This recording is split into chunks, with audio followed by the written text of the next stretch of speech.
Estamos aqui mais uma vez no HQC Cast, Homens que Choram. É uma honra ter você aqui conosco. Dia 15 de julho tivemos aí homenagem aos Dia dos Homens. Não sei se você está sabendo, mas você tem o seu dia nacional. É nacional porque essa data é comemorada somente no Brasil. 15 de julho, a data dos homens internacional, como das mulheres, é no dia 19 de novembro. Então nós temos aí esse privilégio de comemorar duas vezes e acho que às vezes você não está comemorando nenhuma, né? Por falta de conhecimento. Então fica essa pílulazinha de conhecimento aí. Eu sou o Frank William.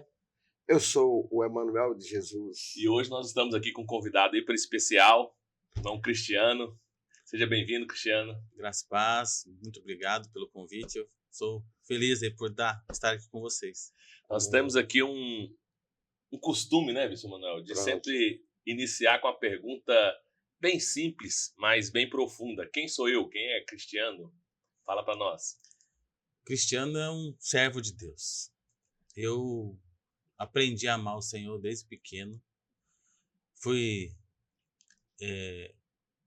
Minha mãe, quando me teve, eu quase morri, né? Assim, na minha gestação ali. Quando eu saí, já na maternidade.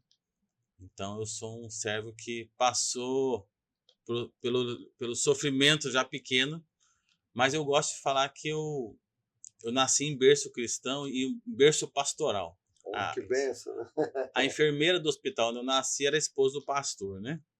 É a esposa do pastor até hoje, né? Mas é a enfermeira.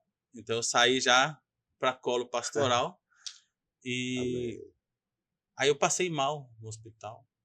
E quando minha mãe fez uma oração assim, Deus, ou leva ou cura. Né?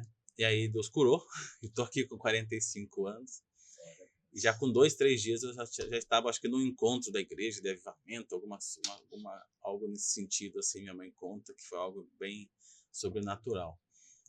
Mas eu sou um cristão, sou servo, sou filho, sou amado, sou importante para Deus. Né? Então, assim, esse é o cristiano. É um que se dedica na obra do Senhor, onde o meu ministério é a obra do Senhor. Cristiano, nesses 45 anos de idade, tu pode ficar à vontade para falar ou não. Aqui você é livre, né? Alguma vez você já chorou aquele choro que vem latente de dentro, aquele choro que só você e Deus sabe? Esse programa HQC o nome me identificou muito, porque eu sou muito chorão. Se tem entre os homens aí, eu sou um deles, entre uma pequena classe, talvez, daqueles que choram bastante, que choram em vários momentos, né? Meus amigos lá do Paraná, inclusive, que eu vim de lá, eles costumavam falar assim, quando eu vou ministrar, eles falam assim, vamos marcar aqui, ver quanto tempo ele leva para chorar. Dou 5 minutos, dou 10 minutos. Né? Então, legal, é algo assim que eu choro, né? Assim, e um choro, esse choro mais latente, esse choro mais compungido ali, né? Algumas vezes, né?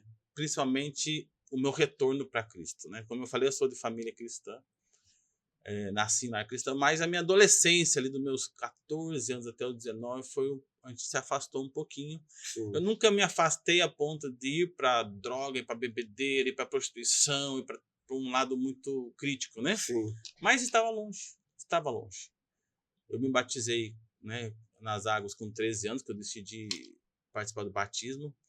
E algo bacana, assim, que eu me batizei no Rio Jordão, né? Só que não foi lá no Israel, foi o Rio Jordão, ali no Paraná, em Guarapuava, tem o Rio Jordão. Tem o Rio Jordão, Guarapuava, conheço. Então, um dia de águas frias, nossa, muito frio, mas fui batizado no Rio Jordão, com 13 anos. Mas com 19 foi quando eu voltei para Jesus. Amém. A igreja metodista em Guarapuava nasceu na minha casa, com meus pais. Uau! Mas esse afastamento nosso ali, até meus pais também haviam se afastado. Quando eu volto para a igreja, eu era visitante. Foi interessante isso, porque eu voltei para a igreja como um visitante, não como alguém que... Como um membro que a igreja nasceu, que a igreja nasceu na minha casa. E aí chegou um irmão lá, seja bem-vindo. Eu tô na minha casa, né? Aí alguém falou, não, esse aí é o Cristiano, os pais dele começaram a igreja. Eu falei, mas ele não vem aqui, então ele é visitante. Então seja bem-vindo, né, turista? Então seja bem-vindo. E aí, nesse momento que eu retornei, comecei a congregar novamente, teve uma noite muito especial que eu havia passado algumas situações difíceis e voltei ali para a igreja. Aí umas irmãs da igreja me chamaram após culto para orar por mim no final. Assim. Mais o irmão Adriano, umas irmãs. E foram orar comigo no final do culto. Assim. E aquele momento foi muito forte porque a palavra que eu lembro, todo momento da oração, foi assim, eu te amo, da tua casa cuido eu. Eu te amo, da tua casa cuido eu. E foi assim algo que marcou a minha vida ali, marcou a minha relação com Deus, o meu retorno para Cristo, para não sair mais, para não se afastar mais. Então, aquele momento assim foi o marco da minha, eu falo assim que a minha conversão maior foi ali, né? Apesar de ter nascido no berço cristão, ter sido batizado com 13 mas anos, tem um dia que a gente, mas ali foi algo muito forte. Eu não lembro exatamente, né, a data, mas eu lembro desse dia, desse momento, desse episódio que foi marcante, onde houve o choro ou tudo. E a partir dali, acho que Deus mexeu com a minha estrutura emocional, Amém. Onde eu lembro que algo que marca muito também é que eu chegava em casa, sentava no pezinho do guarda-roupa, ali do armário, me ajoelhava ali, eu sentado mesmo, e ali era o meu momento com Deus, minha intimidade com Deus, quando ele foi construindo um novo cristiano, a história dele que ele havia colocado para mim lá no ventre da mãe ainda. Aleluia. Cristiano, após esses 30 anos aí, você disse que foi por volta dos seus 14 a 19 anos, isso, né? Então, 45, você tem aí 31 anos aí que ocorreu esse afastamento, esse esfriamento. Hoje eu sou pastor de adolescentes e a gente trabalha, eu estou com 43 anos, quase a sua idade, e a gente sempre trabalhou no ministério ou com crianças ou com adolescentes, sempre nessa faixa etária. E tem aquele jargão popular que cristão, a gente costuma dizer cristão velho, né? Velho de casa, que filho de pastor são os piores. Uhum. Né? Aí você relatou que você nasceu em berço de pastores, né? Acolhido pela pastora, né? Ou esposa do pastor, dependendo da igreja, não considera como pastor, mas como esposa do pastor. No seu, assim, olhando, não sei se você já teve esse momento reflexivo dessa retrospectiva de olhar para o seu passado, assim, mas assim, te convido agora a fazer essa retrospectiva aí e olhar lá no íntimo, assim, e tentar explicar para nós, ao seu ponto de vista, a sua experiência, essa questão de nascer, ser filho de pastor, nascer em lar cristão, ela influencia até que ponto na vida do cristão, do filho. Porque como você justifica essa questão de, vamos botar assim, 14 anos na presença e aí você se afasta? Não estou te julgando. Eu também tive essa fase, não foi com essa idade, foi mais velho, eu já estava com 18 anos. E na minha versão, foi porque eu estava o Salmo 73, onde diz assim, poxa, cara, eu estou aqui na tua casa, eu estou tentando fazer as coisas certas, estou tentando ser o melhor, e as coisas parecem que só dá errado, e o ímpio lá fora prospera e tal e tal. Então esse foi o meu limiar com Deus. Thales Roberto também, se você ouviu o testemunho dele, ele fala a mesma coisa. Ele teve esse momento de igreja, ele se afastou, foi para cantar na back vocal do Jota Quest e tal. Depois, quando tanta mãe dele orar, tal, teve um momento dele de retorno, etc. Então, assim, eu acredito que todo cristão, principalmente esse que nasce em lar cristão, ou que se converte muito novo, no meu caso eu não nasci em lar cristão, mas meus pais, ao estar com praticamente 3 para 4 anos de idade, eu entrei numa igreja, larguei da mão da minha mãe, atravessei uma avenida, entrei na igreja e a irmã convidou minha mãe, meus pais foram, daí meu pai fez seminário e aí nós começamos a vida cristã. Então, de uma certa forma, eu fui meio que um instrumento de Deus para trazer toda a minha família para Deus. Então, assim, eu praticamente posso me considerar que, apesar de não ter nascido num lar cristão, né, mas que o meu lar foi desde da tenra idade conhecendo o evangelho, vivendo na igreja. E tive esse momento também lá nos meus 18, 19 anos. Não foi tanto tempo assim, foi pouco menos de um ano, vamos botar aí um ano, né? Nesse questionamento de, e aí, Deus, como é que vamos fazer nós dois aqui? Como é que tá esse negócio? Porque, né, eu faço as coisas aí, como se Deus fosse um... Hoje eu vejo, né, aos 43 anos, eu olho para trás e falo assim, meu Deus, como eu fui ignorante, né? Porque eu querer achar que Deus que ele me deve alguma coisa. Tem uma música que diz, você não me deve nada. E essa música ela fala muito comigo, porque assim, quando você, eu costumo dizer que quanto mais nós nos aproximamos dele, nós descobrimos o quanto nós somos falhos, cheios de defeitos, porque a luz ela ilumina, ela mostra as nossas mazelas. E aí, como explicar essa revolta do homem, esse sentimento de estar vivendo no melhor lugar, de graça, e querer beber água suja do mundo lá fora, achar que as coisas do mundo, como muitos dizem, muitos homens já ouvi dizer, eu sou muito novo, eu preciso aproveitar minha vida, depois lá na frente, né, eu vou pensar em... Só que às vezes ele não tem essa oportunidade. Então, como que foi para o cristiano esse dilema, né, e assim, se você se recorda, ou se você quiser falar a respeito também, como é que foi, no seu caso, essa decisão de se afastar um pouco? Foi nesse sentido de buscar esse mesmo questionamento no meu caso, ou foi o mesmo caso do Thales Roberto, de querer curtir a vida? Como é que foi essa questão? E aí, digo do retorno, né? Aí você depois complementa para nós.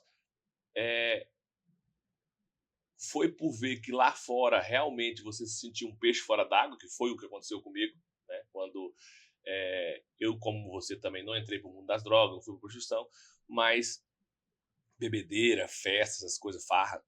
Porque, assim, eu acredito que quando você já é escolhido e separado e você já tem as suas experiências com Deus, mesmo na terra idade, você se sente como um peixe fora d'água.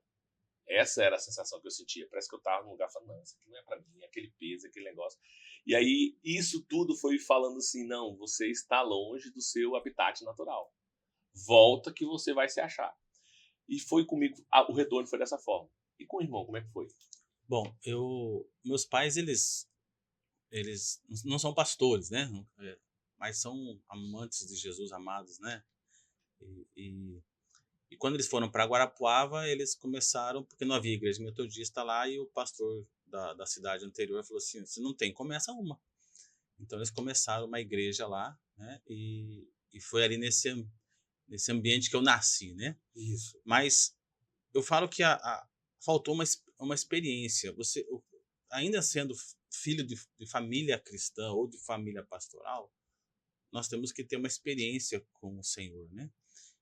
E eu conheci, aprendi os princípios, aprendi o caminho, né? E a ponto de ser desafiado e a querer me batizar, tomar uma decisão maior por Jesus, e assim aconteceu. Mas com 13 anos, 14, meus pais precisaram mudar de cidade, e essa mudança gerou essa dificuldade, esse afastamento da família toda. Isso. Né? Nós mudamos de Guarapuava para...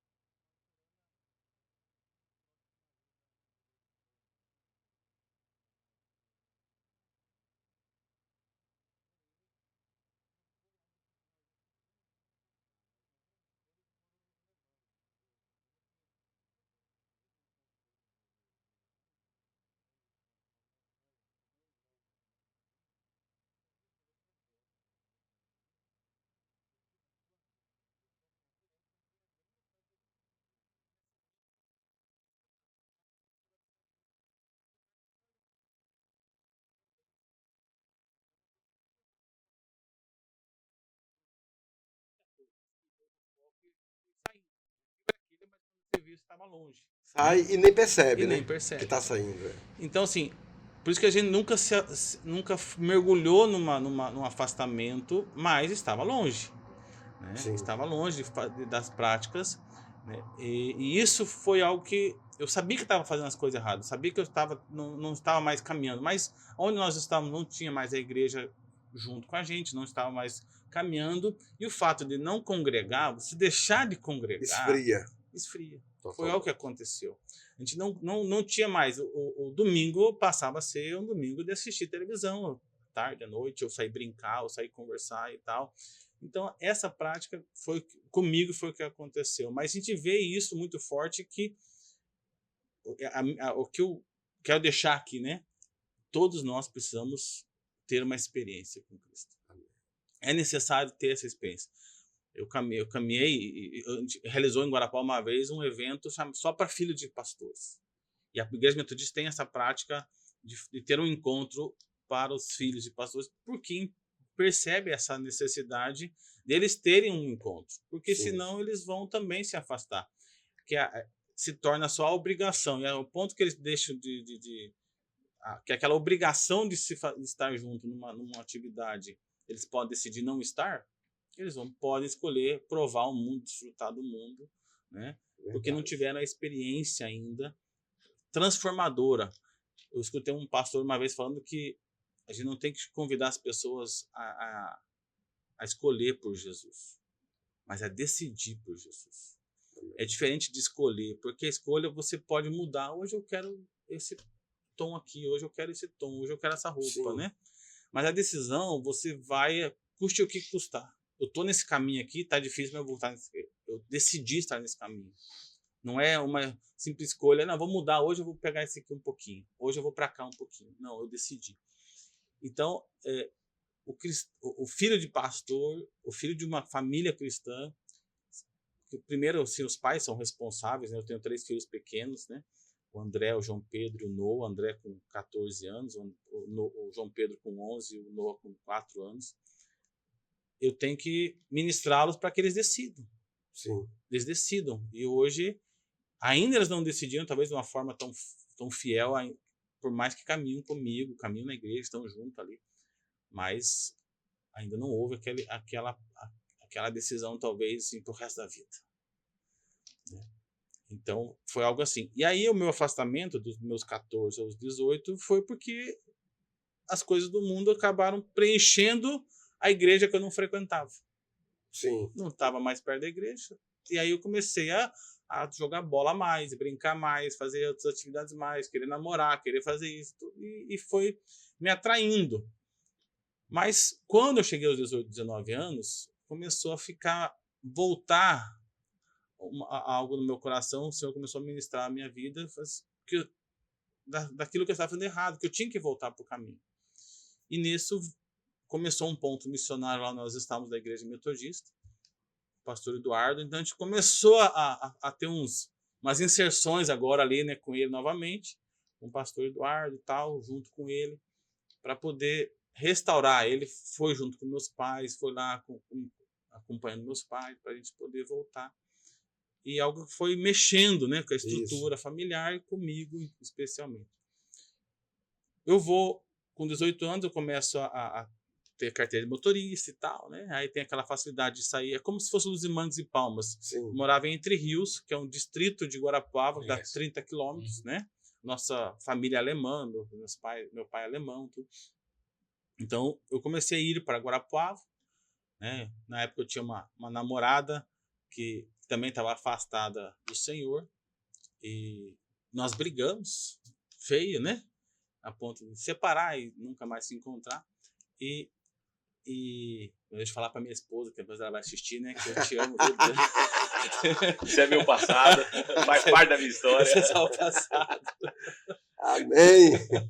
A Daniela, minha esposa linda, estamos casados há 21 anos. Que bênção!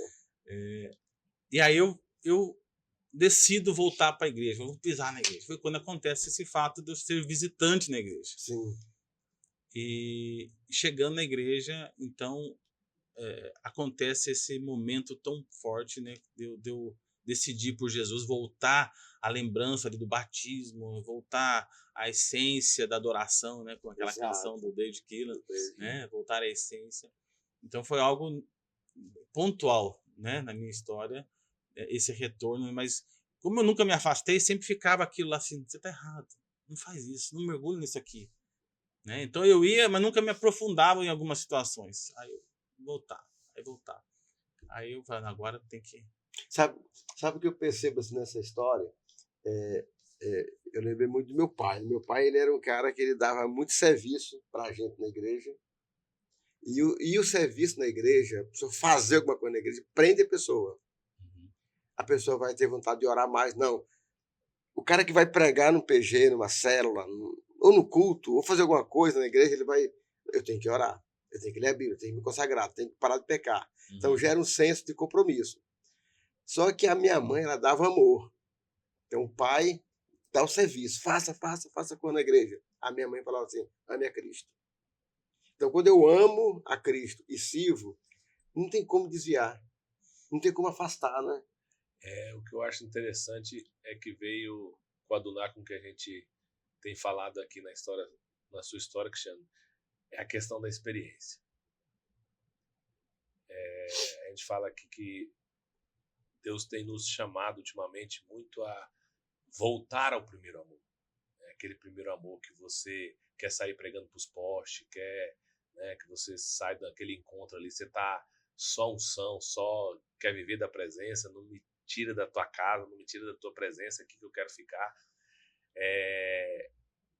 A tua casa é o melhor lugar, mas isso só acontece com quem realmente teve experiência e sabe quem ele é. Porque se você não tiver experiência, as suas experiências, você vai viver de histórias dos outros.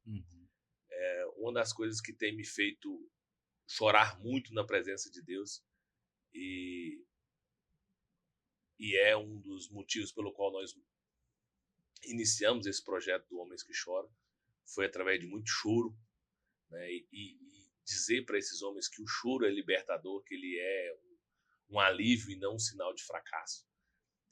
E quando você consegue verdadeiramente se relacionar com o Pai, sem pedir nada, sem querer nada em troca, reconhecendo que ele não te deve nada, você entende a essência da frase: não há outro lugar para estar que não seja na tua presença. Um dia na tua presença vale mais que 1000 anos longe dela.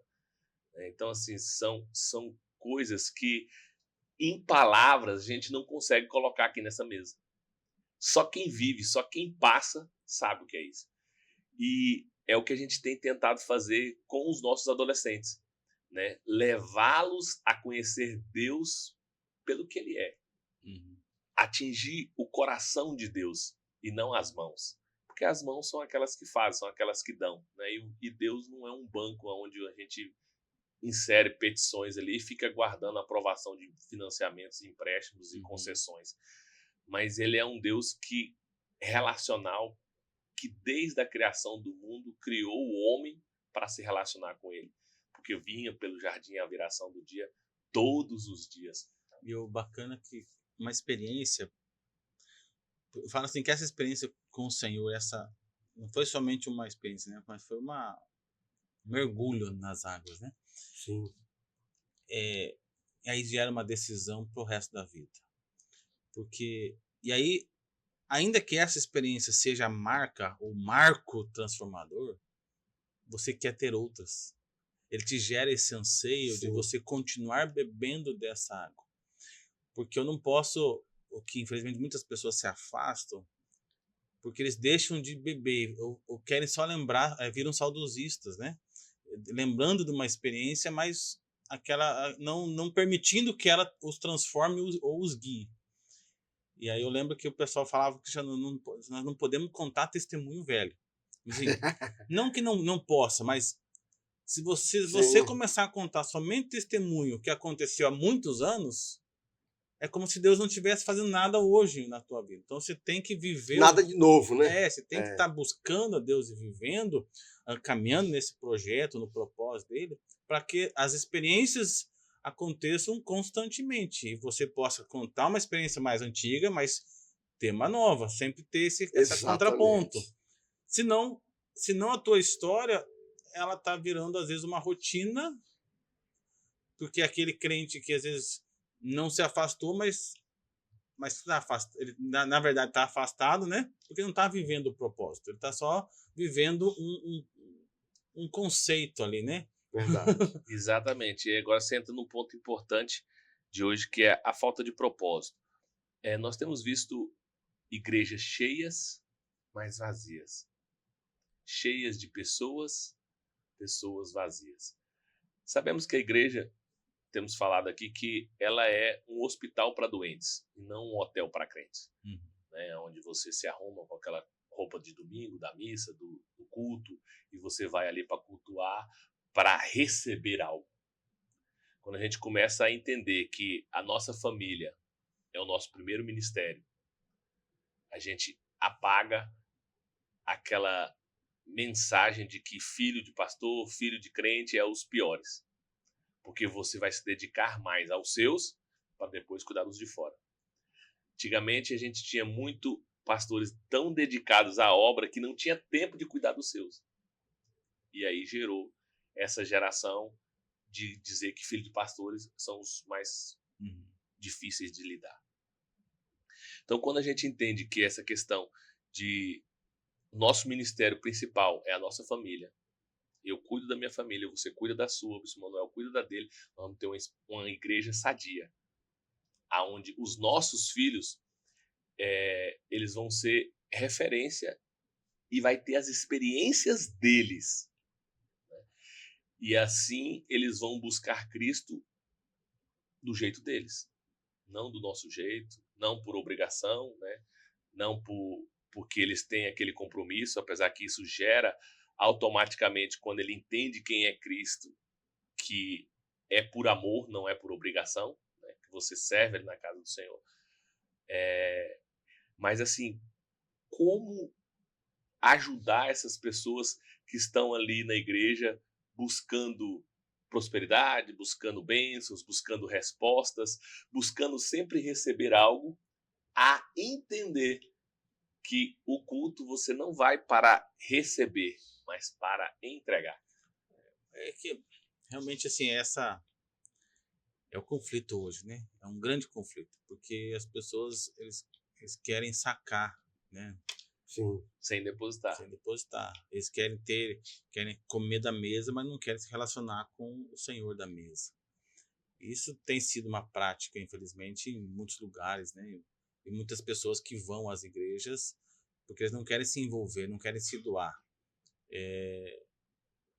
A gente vive isso em vários ambientes, né? Falando em filhos, eu tenho que ensinar meus filhos a...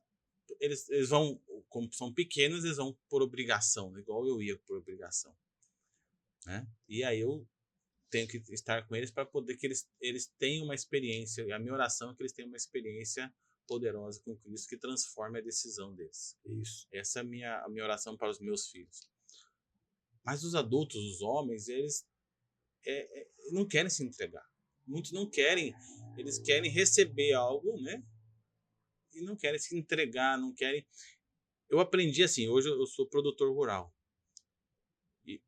Porque existe uma diferença que culturalmente a igreja separou e fala assim, esse é trabalho secular, esse aqui é trabalho espiritual. Sim. Isso para mim não existe. A Bíblia não fala disso. Lá em Gênesis vai falar assim de guardar. Concordo. Eu coloquei você no jardim para guardar, para cultivar. Então não existe algo que é para separar ministério, né, das atividades seculares.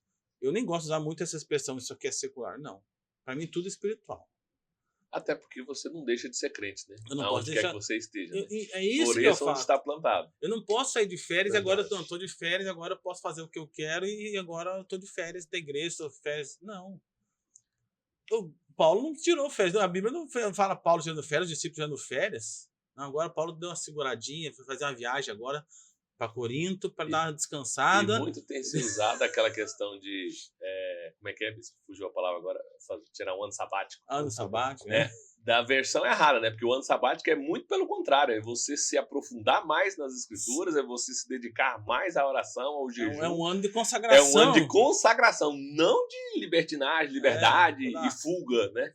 Como tem se criado essa cultura do ano sabático. Então, aí as pessoas vão para a igreja e não querem se relacionar com o Senhor da igreja, não querem ter experiência e muito menos servir. Qual que é o meu lema? Meu ministério é meu trabalho é meu ministério, meu ministério é meu trabalho. Sim. Então, assim, eu não tenho crise com a segunda-feira. É o que muitas pessoas têm. Segunda-feira eu tenho que voltar a trabalhar. Domingo, final de semana eu descansei. Agora segunda eu vou trabalhar. Tem que aguentar isso, aguentar. Isso aqui é antibíblico. Porque o que o Senhor nos chama? Para servir. Sim. Não é para servir na igreja final de semana. Agora eu estou servindo na igreja. Não. É para servir ao Senhor. Aonde? Hoje eu vou servir o Senhor no meu trabalho. Amanhã eu vou servir o Senhor no meu trabalho. Outro dia eu vou servir o Senhor numa atividade ministerial da igreja. Eu vou servir o Senhor. Aonde o Senhor está me levando? O vento sopra onde quer, ele me leva para algum lugar para servir a Ele. Não para, agora estou no meu profissional. Sim. A própria Bíblia nos respalda disso, né, Cristiano? Quando ela diz assim, colocarei uns diante de reis, outros diante de governadores.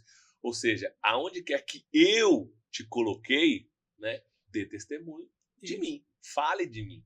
Então o próprio Deus ele diz isso.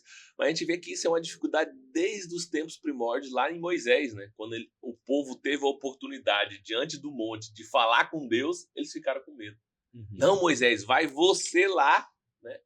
E aí depois você só traz para nós aqui a mensagem. E 40 dias que eles ficaram ali, já fizeram besteira, fizeram o bezerro de ouro, né? Então assim, o povo ele já tem essa tendência de buscar um representante, de buscar um intermediador, de buscar... Mas o verdadeiro intermediador, que é Cristo, eis que eu estou diante do Pai intercedendo por vós. Muitos não querem, como você disse, né, se relacionar com o dono da mesa. Às vezes eles ficam pensando, assim, uma má interpretação, ou só interpreta a versão do Deus que é justo juiz, né? Sim. Vai derramar fogo, vai fazer isso, né, e tal. Mas não o Deus amoroso, o Deus criador de Gênesis 1, né, do relacionamento.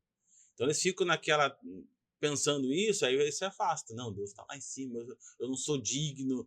Nós não somos dignos, mas a graça dele me aproxima. Mas me aproxima para quê? Para me relacionar com ele. Para me se tornar melhor. Se tornar melhor. Para caminhar junto, para viver uma experiência diária com ele. É isso que ele quer. Mas, Cristiano, eu achei interessante a fala em juntar, em dizer que não existe o secular e sim existe o espiritual. Porque eu passei uma época sendo pastor e trabalhando, como diz, no secular, né? Uhum. Medicamento, né?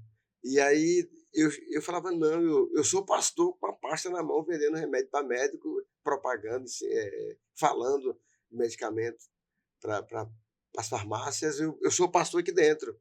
Tanto é que eu ganhava muita gente no meu ambiente de trabalho. Então, não porque a palavra secular significa divorciado, separado.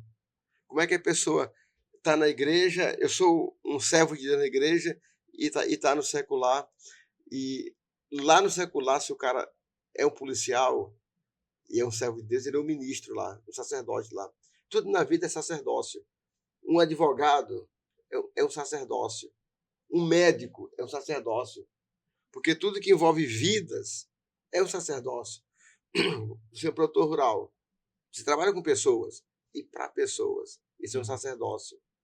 Você exerce o sacerdócio também fora do púlpito, fora do ambiente de comunidade cristã. Eu orei muito tempo para poder desenvolver um ministério bivocacionado, né? Sim. Até não acreditava que ia acontecer dessa forma. Hoje eu exerço a liderança do ponto missionário, Igreja Metodista em Luz e Mangues, sendo produtor rural.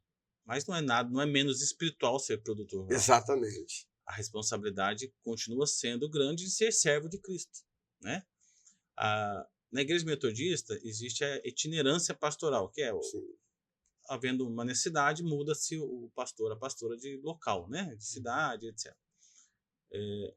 eu falo assim, que antes de ser metodista, eu sou cristão e o vento sopra onde quer. Eu gosto muito desse João 3,8, que fala que todo cristão é itinerante. Porque se o vento sopra onde quer, ouve sua voz, assim é todo aquele nascido do Espírito, e ele pode ser levado de lá para cá, então nós somos assim, nós somos aqueles que são levados pelo Senhor para lá ou para cá, né? O que nos leva? Às vezes é uma nomeação episcopal da autoridade, da sua liderança, mas às vezes é uma enfermidade, às vezes é família, às vezes é estudo. Foi o meu caso. Eu morava em Londrina, trabalhava na igreja metodista como gestor administrativo da igreja e meus pais estavam aqui já no Tocantins e fui convidado para vir morar aqui com eles, né, trabalhar com eles. Falei, agora eu vou. Então o que foi aconteceu? O vento soprou por uma questão familiar e profissional para trabalhar aqui com eles. Mas nada menos do que eu vim para cá por uma missão. O meu entendimento em todo o processo foi vir para cá para servir ao Senhor. Tanto que a igreja de Londrina, entendendo dessa forma também, me enviou para cá. Não foi assim, ó, tchau. Foi assim, não. Foi uma despedida. Não foi uma despedida, foi um culto de envio. Sim, isso. Para que eu possa vir para cá e continuar o serviço ao Senhor.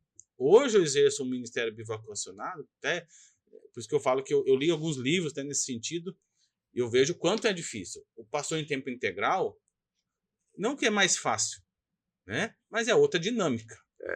Tá? Mas o bivocacionado, aquele que tem que exercer essa atividade profissional, ministerial também, e o cuidado com vidas, exercendo o ministério na vida da igreja, exercendo o ministério pastoral na vida da igreja, cuidando de pessoas ali de uma forma mais intensa e tudo, gera uma responsabilidade ainda maior, porque hoje eu quero mais que as pessoas me vejam como um servo e o líder da igreja, vamos dizer assim, do que tanto quanto produtor rural. Né? Porque às vezes fala, o produtor rural, não. Eu estou aqui para servir o Senhor. Né? Alguns títulos não tem que ficar evidenciados. Sim. Eu gosto muito de Eliseu. Assim, ali vai um servo de Deus, um homem de Deus. Então, o cristão hoje ele precisa ser reconhecido por ser alguém de Deus. Porque hoje nós somos identificados muito daquela ou daquela igreja, daquele lugar, né?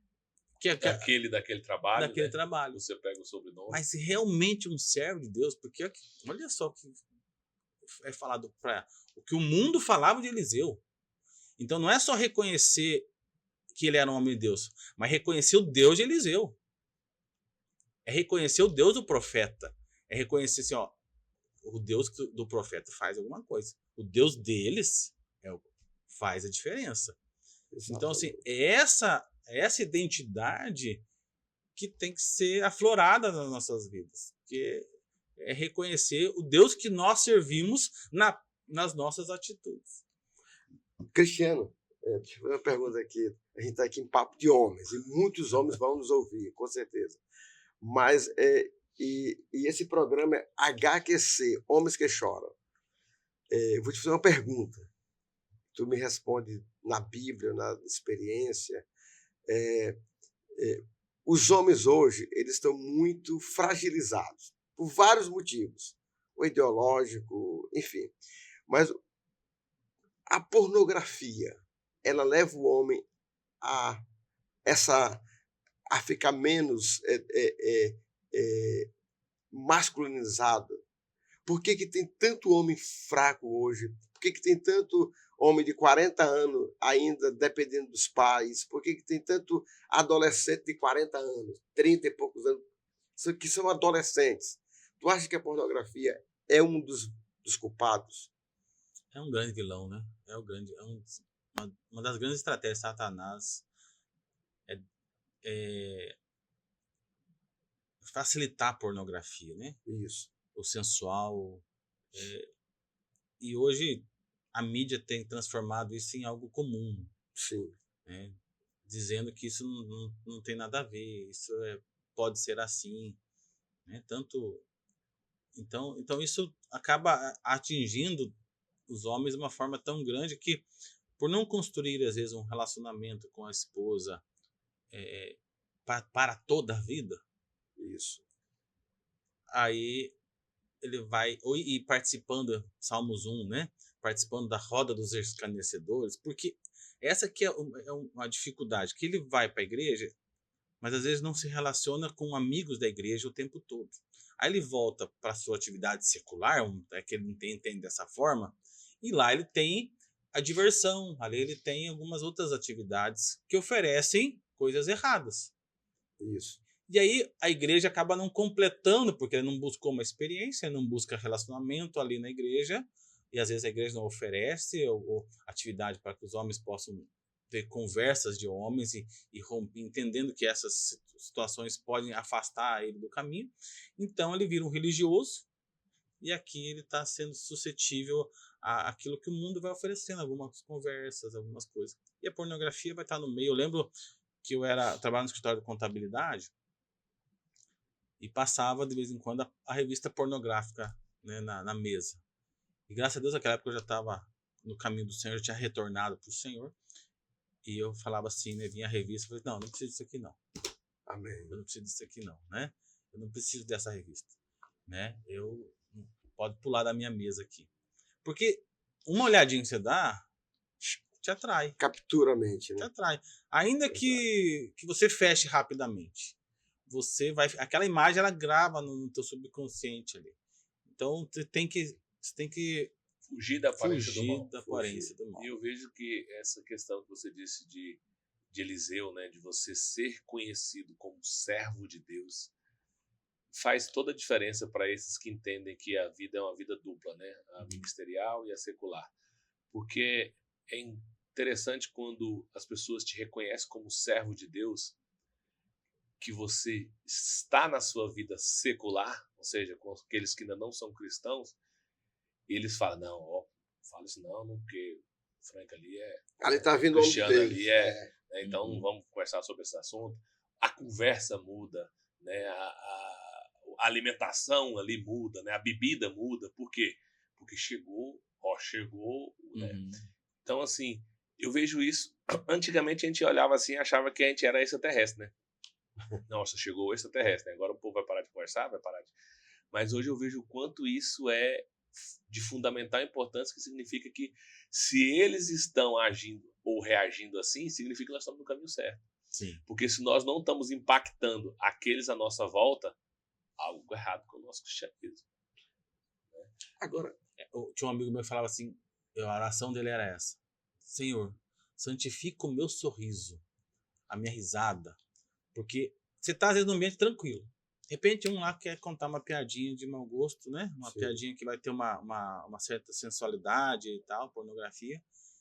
E você, para não perder o amigo, quer rir. Sim. Aí tá errado. Então você tem que ficar sério. O cara contou, os outros riram, você... Exatamente. Não é para mim. Só que aí o cara dá uma risadinha, aí ele acostuma. Aí de repente ele vai lembrar de uma outra piadinha do tempo que ele estava afastado, ou quando não era convertido. E aí ele quer enturmar, ele já quer soltar uma. Agora, a pergunta, eu provoquei essa pergunta pensando em outra, né? De um lado nós temos um sistema mudando, que parece que as portas se abriram para o pecado, para perversão sexual, para tudo que não presta mesmo, pornografia, imoralidade. Do outro lado nós temos uma igreja, uma comunidade cristã evangélica, onde é que a igreja entra para conversar com os adolescentes, com os jovens, com os adultos, que tem muito adulto também. Você talvez tem esse problema de pornografia, há uma libertação para a tua vida, né? Onde é que a igreja entra como antídoto? Porque os nossos jovens estão na igreja, mas estão lá na faculdade. Os homens estão na igreja, mas estão lá no ambiente laboral, onde tem esse acesso fácil. Até onde a igreja é passiva ou pode entrar para discipular, para ensinar os nossos irmãos a se livrarem dessa armadilha, dessa gaiola. Discipulado, que você falou no final, que é discipulado. É uma igreja que não vive discipulado um a um, ou seja, qual que é a forma, a dinâmica, o formato do discipulado, não tem como... John Wesley, ele tinha os grupos pequenos, né? Sim. E aí ele tinha uma conversa, ele era muito franca e muito prática, muito direta. Conta a semana tua. O que você fez errado, né? Então era algo muito, muito confessional. Eu tô aqui para te ajudar. Do que acontecer aqui não vai sair daqui. Sim. Essa conversa franca talvez hoje não acontece. A gente busca um lado mais do receber de Deus e de uma caminhada assim com Deus, mas esquece de tratar alguns assuntos.